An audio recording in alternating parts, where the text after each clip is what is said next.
espresso enthusiast, and welcome to another episode of A to Z Chat GPT Recipes. This week we are looking at the letter R, and when prompted, ChatGPT came back with a recipe for a red eye, which actually made me kind of happy because red eyes are near and dear to me. My first job right out of college, I worked way too many hours and basically lived off of red eyes. Red eyes they were a drink on the menu at the local coffee shop I went to. It is effectively just a cup of coffee with an espresso shot thrown in.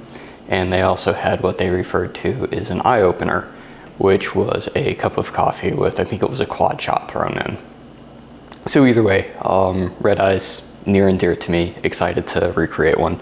But before we jump into that, I need y'all to do me a favor, caffeinate that like button and dial in that notification bell. I am trying to grow this channel, so every like, subscribe, and share certainly helps. So let's just jump into things.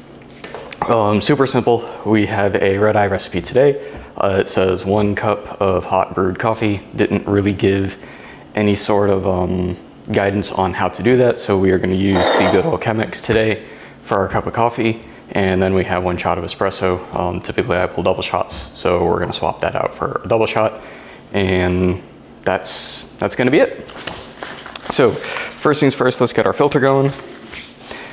All right, somebody in the comments is going to yell at me because I've got coffee all over my shirt. Not because I've got coffee all over my shirt, but because there are many ways to do pour overs and many ways to use Chemex. There are even more ways that the internet agrees is the proper way to do it, and I miss every single one of them. So someone in the comments can yell at me and say, no, you didn't do it right. But that's okay. I like to call those types of people internet trolls, and we love them all the same. All right, so first things first, Chemex. We are gonna moisten our paper towel here. Moisten, dampen, wetten, pre-soak, whatever verbiage y'all want to call it. Someone's going to tell me, but you should be using hot water to do that. Quit whining.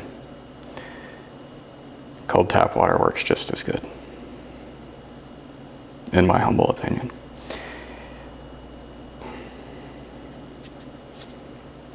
Now I'm having a hard time getting my filter apart. It's too wet. Oh no! See, this week, I'll have y'all know, I already had my coffee. So, we're gonna have fun. All right, filter in. Now we need to get some coffee, we need to get some hot water, and we need to go pull an espresso shot. So let's go do that. How about that?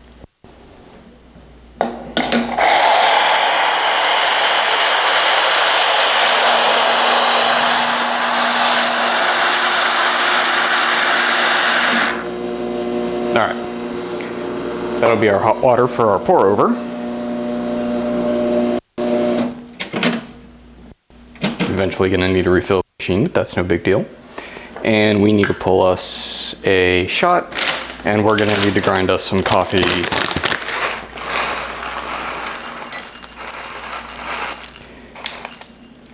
For our actual coffee.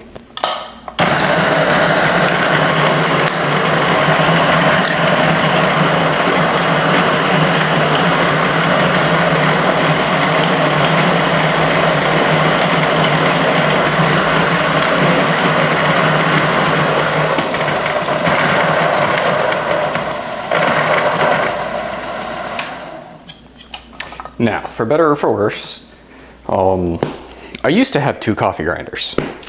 That being said, I have a tendency to visit my parents from time to time, and they don't really have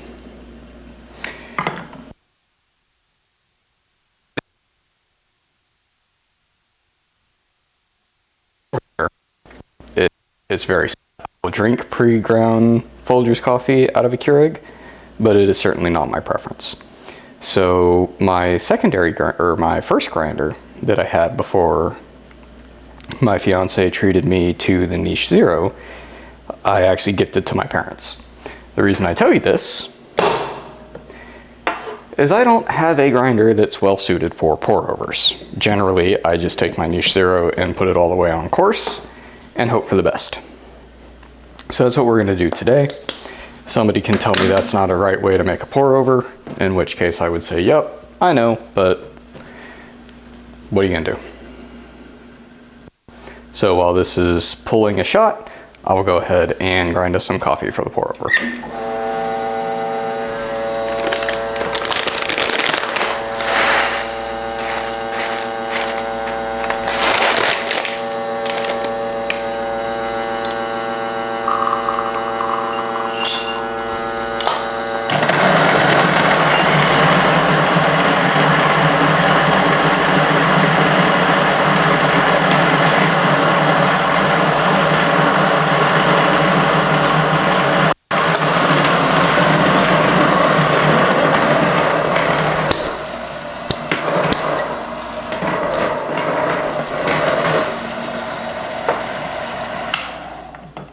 Okay, we have our coffee, we have our espresso.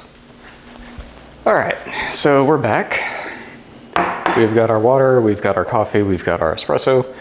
This isn't gonna be a proper Chemex V60 pour over sort of, this is how you do this sort of video. We're just making coffee for the fun of it.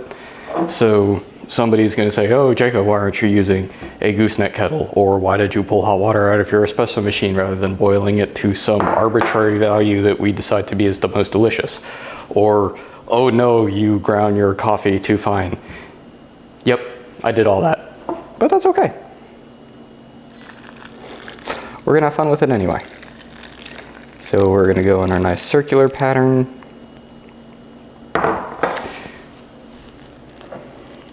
Looks like I've got a little clumping, so I'm just gonna break up my coffee clumps over here.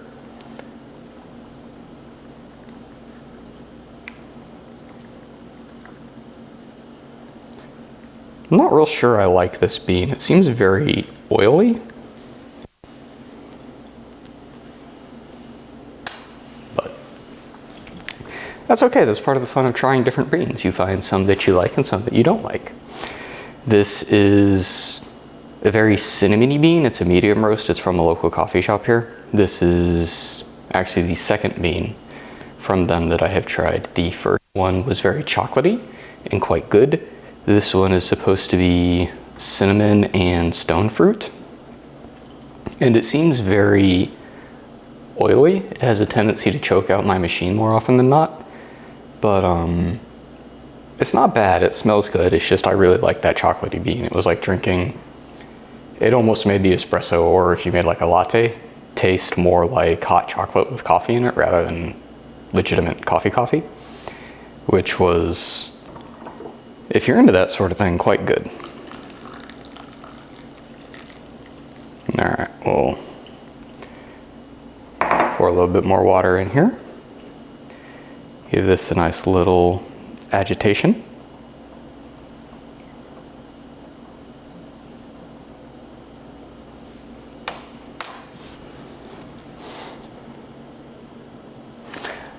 And through the magic of video editing, we have coffee. So I'm gonna go ahead and pull this filter out of the Chemex. No need to keep that around. We will pour our coffee into our lovely little glass here. And then we top with our espresso shot. And we make a mess.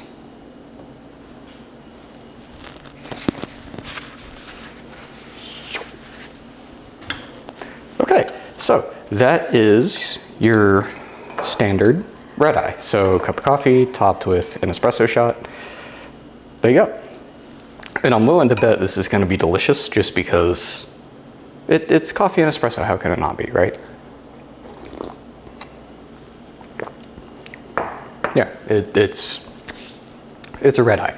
So if you've ever had an espresso shot, and if you've ever had a good espresso shot, right, it is definitely something that can stand on its own. It'll be nicely balanced, it'll be strong, but it won't be bitter or sweet. Now, if you mess it up, and it's either, I'm sorry, I said it won't be bitter or sweet, I meant it won't be bitter or sour. But if you mess it up, it can be very bitter or very sour.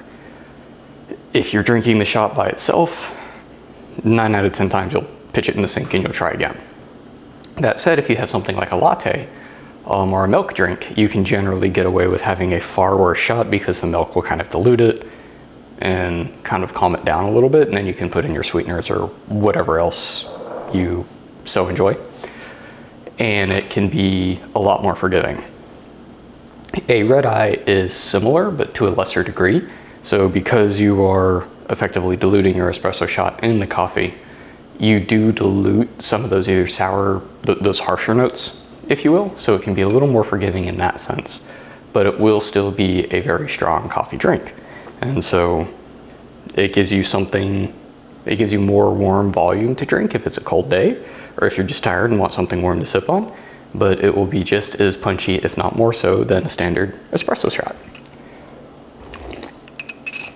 Which is why I used to live off of these things. So,